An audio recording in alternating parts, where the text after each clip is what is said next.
Bismillahirrahmanirrahim. Assalamualaikum warahmatullahi wabarakatuh.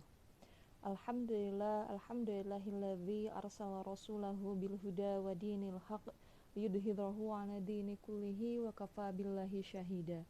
Asyhadu an la ilaha illallah wahdahu la syarikalah wa asyhadu anna Muhammadan 'abduhu wa rasuluhu la nabiyya ba'da. Amma ba'du. Alhamdulillah, pada kesempatan hari ini kita masih diberikan kesempatan hidup oleh Allah Subhanahu wa taala untuk kita manfaatkan untuk menjadi lebih baik dari sebelumnya, gitu ya. Alhamdulillah atas segala nikmat dan karunia dari Allah, baik itu nikmat iman dan Islam maupun nikmat sehat walafiat. Nah, nikmat iman dan Islam itu adalah sebesar-besarnya nikmat, karena tanpa adanya iman dan Islam, gitu ya, kita tidak akan bisa selamat di akhirat kelak. Ya, sholawat beserta salam mari kita curah limpahkan kepada suri tauladan kita, baginda Nabi Muhammad SAW. Pada kesempatan hari ini saya ingin bercerita terkait dengan seekor lebah, gitu ya. Lebah adalah salah satu hewan yang Allah Subhanahu wa taala sebutkan di dalam Al-Qur'an, bahkan itu menjadi salah satu nama surat, yaitu surat An-Nahl. Kita lihat di surat An-Nahl ayat 68. A'udzubillahi minasyaitonirrajim. Bismillahirrahmanirrahim. Wa auha rabbuka ilan nahli anittakhidhi minal jibali buyutan wa minasyajari wa mimma ya'rishun. Dan Tuhanmu mengilhamkan kepada lebah, buatlah sarang di gunung-gunung, di pohon-pohon kayu, dan di tempat-tempat yang dibikin manusia. Nah, sebenarnya kenapa saya menceritakan tentang lebah atau menyebutkan tentang lebah, saya ingin mari kita belajar dari lebah ini, gitu ya. Bagaimana cara menjadi lebah. Nah, menjadi lebah di sini maksudnya adalah kita belajar dari kehidupan lebah. Yang pertama, lebah itu memahami tujuan hidupnya. Lebah memahami tujuan keberadaan mereka dan menjalani seluruh hidup mereka untuk mencapainya. Jadi mereka itu tahu bahwa mungkin tidak semua makanan yang mereka kumpulkan mereka bisa makan, tetapi mereka terus mengumpulkannya dan mereka mengembalikannya atau memberikannya kepada komunitas mereka sesama lebah, gitu ya. Jadi alangkah bermanfaatnya, gitu ya, kehidupan lebah ini untuk kehidupan sesamanya, gitu ya. Jadi, nah, apa yang bisa kita pahami di sini, maka kita juga harus bisa bermanfaat, gitu ya, untuk kehidupan orang lain. Kita di sini hidup tidak hanya sendiri, tetapi juga kita hidup bersosial, gitu ya, sosial masyarakat. Kita hidup di dalam masyarakat dan kita tahu bersama bahwa yang sebaik-baik manusia itu adalah yang bermanfaat, gitu ya, bagi sesama. Dan memahami tujuan hidup ini, mari kita tengok tujuan penciptaan kita sebagai manusia, bahwa wa ma khalaqtul jinna wal insa illa liya'budun, bahwa sesungguhnya tidaklah manusia itu diciptakan untuk beribadah kecuali untuk beribadah kepada Allah.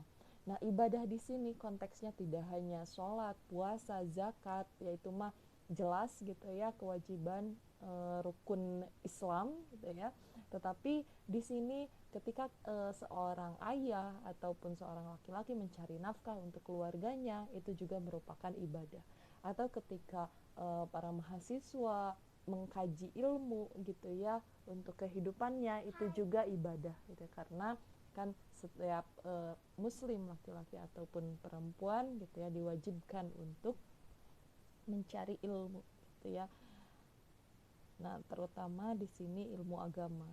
Ya, jangan sampai kita belajar di PGMI tapi melupakan gitu ya agama, ilmu agama. Ya alhamdulillah ya kalian ada di PGMI, kalian tidak hanya belajar terkait dengan bagaimana mengajar di tingkat SD atau MI, tetapi juga ditempa gitu ya agamanya di mata kuliah keuinan. Terus yang kedua, belajar dari lebah itu adalah belajar makan dari sumber yang halal dan thayyib gitu ya. Jadi lebah hanya makan dari bunga yang thayyib, murni dan sehat. Ya, tidak tertarik pada hal-hal yang menjijikan. Nah, maka dari itu kita sebagai manusia gitu ya, ketika kita belajar dari lebah, kita harus makan makanan yang sehat, yang tidak hanya halal gitu ya, tetapi juga menyehatkan. Ya, contohnya kita makan sayuran, buah-buahan gitu ya. Dan kita meminimalisir makanan-makanan yang bermicin, seblak mungkin ya, atau jangan sampai buka puasanya pakai seblak gitu ya, itu kan tidak halal tapi tidak thayyib bagi tubuh gitu ya. Dan ini juga bukan hanya tentang makanan tetapi juga tentang sopan santun di mana kita mendapatkannya. Jadi ini juga tidak hanya tentang makanan tetapi maksudnya bagaimana cara kita mendapatkannya. Ya, mendapatkannya itu haruslah dengan cara yang halal gitu ya, dengan cara yang halal dan benar pula gitu ya, cara mendapatkan makanan tersebut. Terus yang ketiga, ketika kita belajar dari lebah adalah kita memikirkan apa yang akan keluar dari mulut kita. Maksudnya kita memikirkan apa yang hendak kita bicarakan gitu ya. Jadi apa yang keluar dari mulut lebah itu adalah cairan murni, yaitu madu yang memberikan obat bagi setiap manusia dari penyakit. Hal yang sama juga yang harus kita lakukan itu adalah apa yang keluar dari mulut kita itu harus sesuatu yang baik pula. Ketika kita berkata-kata itu tidak menyakiti orang lain atau bahkan menjadi penyakit bagi orang lain gitu ya. Tapi justru ketika kita berkata-kata itu harus menjadi kesembuhan bagi orang lain dan harus menjadi sesuatu yang baik bagi orang lain pula. Kadang kan ada istilah mulutmu adalah harimaumu gitu ya. Mulutmu adalah harimaumu. Jadi hati-hati dengan mulut kita, jangan sampai mengeluarkan sesuatu yang buruk, baik itu kata-kata ataupun sikap gitu ya, misalkan meludah dan lain sebagainya gitu ya. Jadi harus dipikirkan dengan matang-matang apa yang keluar dari mulut kita. Terus yang selanjutnya, yang keempat, ketika kita belajar dari lebah adalah kita memikirkan hubungan kita sebagai manusia. Lebah itu menghormati dari mana ia makan dan tidak merusak atau menghancurkan bunga-bunga di mana ia mendarat dan makan. Nah, demikian juga sebagai seorang muslim ya, kita harus memikirkan hubungan kita baik dengan sesama manusia ataupun dengan alam. Ya, dengan alam, dengan ciptaan Allah. Jangan sampai kita malah merusak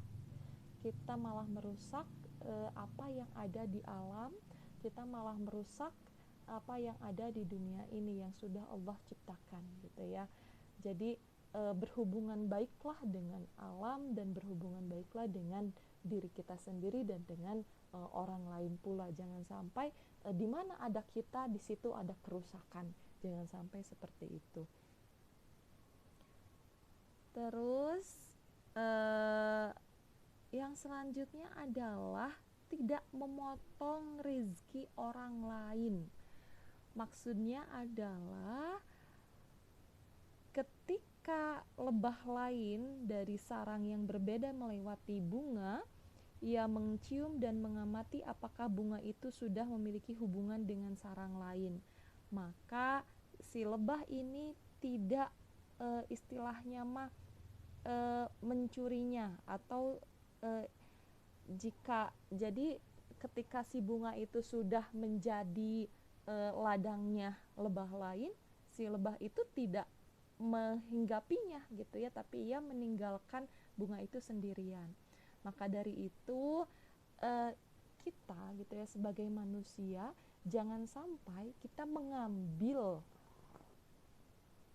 lahan rezeki orang lain. Maksudnya seperti apa?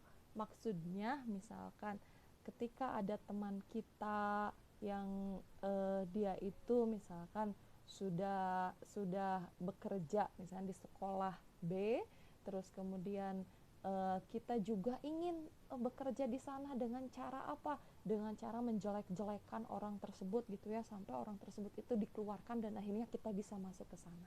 Nah, itu adalah cara seperti itu tidak boleh dilakukan gitu ya oleh seorang muslim gitu ya. Jadi rezeki Allah itu sangat luas, dan setiap manusia itu punya rezekinya masing-masing. Jika misalkan tidak ada di lahan yang itu rezeki kita gitu ya, insya Allah akan ada di lahan yang lain, asalkan kita terus berusaha. Terus ya mungkin itu saja beberapa hal yang saya sampaikan terkait dengan belajar dari lebah. Mudah-mudahan bisa ada manfaatnya. Sebenarnya masih banyak gitu ya, diantaranya harus mau bekerja keras, bersusah payah gitu ya untuk mencapai tujuan yang baik, terus mampu bekerja sama dalam tim, terus tidak membiarkan siapapun jatuh gitu ya, terus produktivitas kelompok, memahami waktu dan lingkungan tempat kita tinggal gitu ya. Itu diantaranya hal-hal yang bisa kita pelajari dari lebah. Karena waktu sudah 12 menitan, kita tutup saja tausiah ataupun kata-kata pada hari ini ditutup dengan pembacaan hamdalah, alhamdulillahirabbil alamin. Assalamualaikum warahmatullahi wabarakatuh.